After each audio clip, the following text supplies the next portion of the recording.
ఆకతాయి సందడిగా ఆగలేని తొందరగా సాగుతున్న ఈ పయనం ఎంతవరకో రేపు వైపు ముందడుగా లేనిపోని దుందుడుగా రేగుతున్న ఈ వేగం ఎందుకొరకో మట్టికి మబ్బుకి వేళ దూరం ఎంతంటే లెక్కలే మాయం అయిపోవా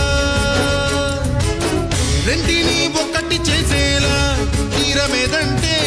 దిక్కులే తత్తర పడిపో